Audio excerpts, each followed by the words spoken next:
The Dragoness hospice on Station Arola 7 didn't look like a place for dying. The corridors shimmered with warm amber lights, the air filled with soft notes from wind chimes made of crystal feathers. But even beauty could not hide the truth hidden behind its doors. Humans didn't normally volunteer here. I wasn't normal. Apparently, my name is Marcus Hale, civilian engineer, 32 years old, and according to my co-workers, too soft-hearted for my own good. That softness was exactly why I stood outside room 17B, holding a small data slate with a patient profile glowing across it. Name, Lady Aurelia. Age, 612 cycles. Status, blind. Terminal nerve decay. Last request, to spend my final days with someone who listens. The hospice coordinator sighed. Marcus, you don't have to do this. She's old, ancient, and dragons aren't easy to care for. I know, I said. But she asked for a human. And that was the part that kept echoing in my mind. Why a human? I didn't know, but I would. The blind dragon lady stepped into the dim room. At first I thought it was empty. Then the air shifted like heat rippling off a desert stone, and a massive shape moved. A dragon, old, frail, once silver scales, now muted to a soft ash grey. Her wings curled close like tired blankets. Her eyes milky white with blindness shifted toward me. Are you the human? She whispered. Her voice held the weight of centuries. Yes, I said softly. Marcus Hale, I came to take you home with me. A slow, rasping exhale. Home. I have not heard that word spoken for me in a long time. I stepped closer. She lowered her head. Even weakened, she was the size of a cargo shuttle. May I touch your snout? I asked. A pause. Then you ask. Most would not. She lowered her head again. My hand touched the scales. Warm, dry, trembling. You're gentle, she murmured. I chose well. I blinked. You chose me. She nodded.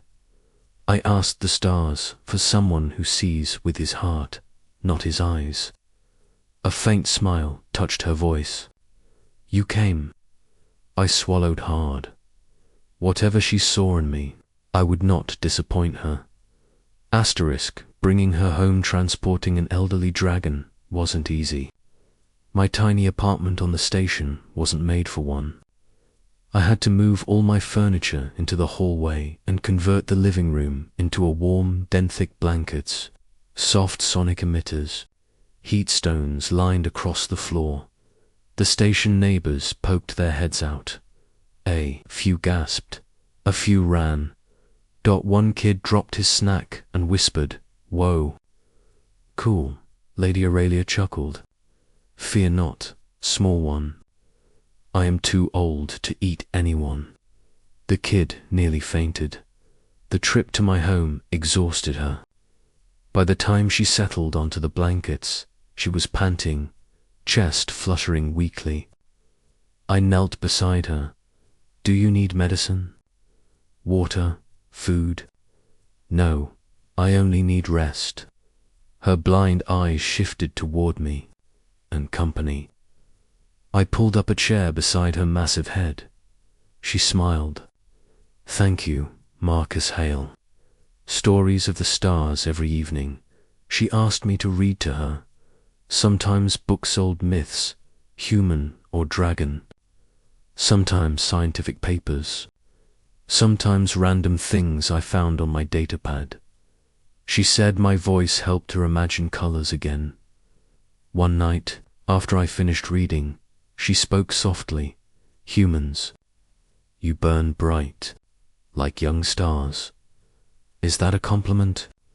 A great one. She shifted her wings, wincing at the pain. My people fear humans, she continued. You grow fast, you learn fast, and you love fiercely. It terrifies ancient beings. Why did you choose one of us, then?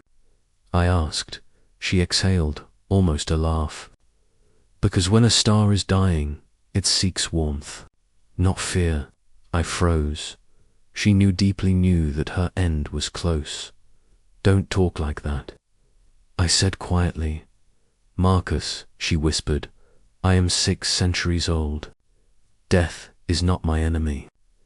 Loneliness is, and she nudged her snout gently against my arm. I put my forehead against her scales. You're not alone, I said. She hummed a low, warm vibration that filled the room. Asterisk, the collapse 3 weeks later. She couldn't stand anymore. Nerve decay spread fast. She whispered less, slept more. Sometimes she called my name in her sleep.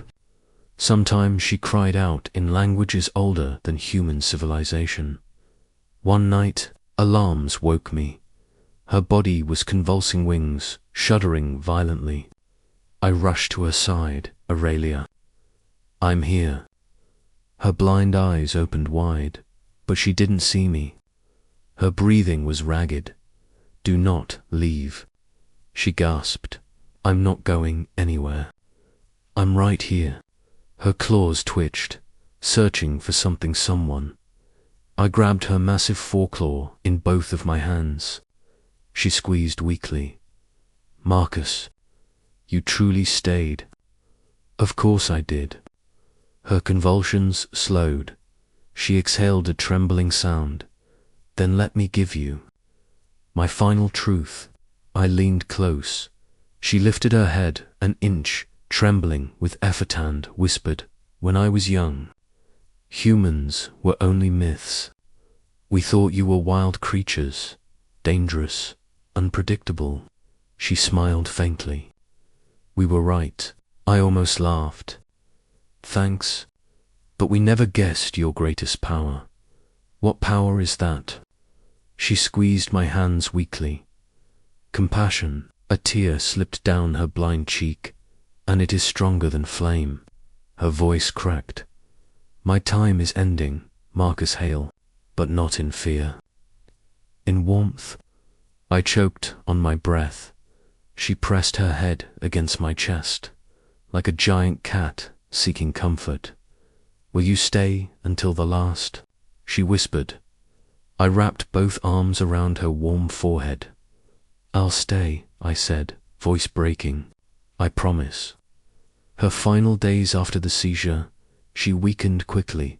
She couldn't lift her head, could barely talk, could barely breathe. But whenever she sensed me near, she smiled. One night, she whispered, I hear your heartbeat. It reminds me of home. Rest, I said softly. She exhaled. I will, soon. Her voice faded like a fading ember. Marcus, you gave an old dragon the one thing she had forgotten. What thing? A gentle goodbye. Tears rolled down my face, falling onto her scales. Her breathing slowed. Slower, slower. Her last whisper drifted into the air like a faint song.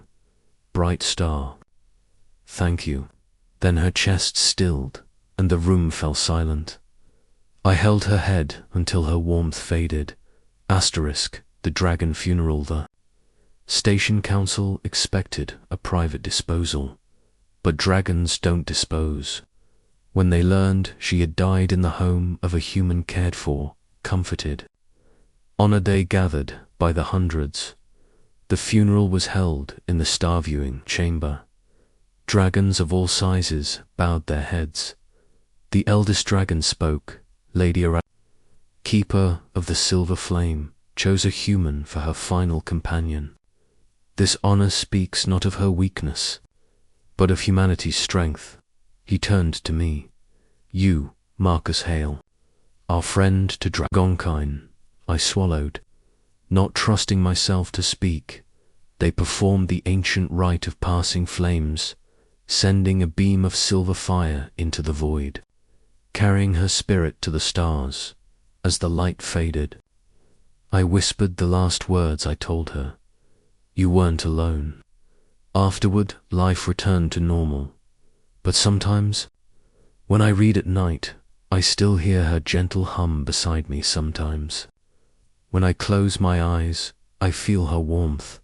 And sometimes, dragons I've never met nod respectfully when I walk by. Apparently her story had spread across star systems. Humans weren't feared anymore. We were respected. All because I offered one old, blind dragon lady a home for her final days.